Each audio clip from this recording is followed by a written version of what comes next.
খুন ও নির্যাতনের শিকার ব্যক্তিদের পরিবারের পাশে থাকবে বিএনপি। কোনো ষড়যন্ত্রেই বিএনপিকে দমন করা যাবে না, জানিয়েছেন দলের চেয়ারম্যান তারেক রহমান।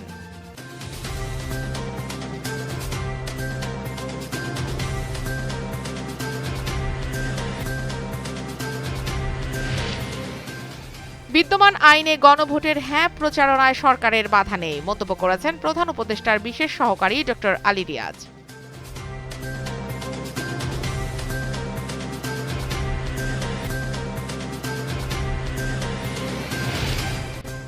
গতকাল নির্বাচন কমিশনের সামনে অস্থিতিশীল ঘটনার পর কঠোর নিরাপত্তা ব্যবস্থা জোরদার করা হয়েছে। মোতায়েন করা হয়েছে অতিরিক্ত পুলিশ সদস্য।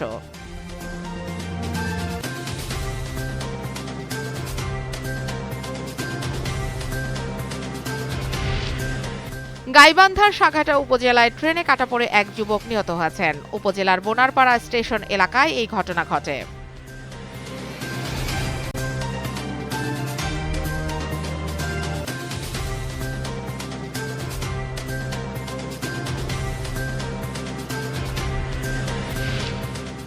তুমুল উত্তেজনার পর ইরান ইস্যুতে সুর নরম করেছে মার্কিন প্রেসিডেন্ট ডোনাল্ড ট্রাম্প। ইরান বিক্ষোভকারীদের মৃত্যুদণ্ডের সিদ্ধান্ত থেকে সরে এসেছে দাবি করে তিনি দেশটিকে ধন্যবাদ জানিয়েছেন।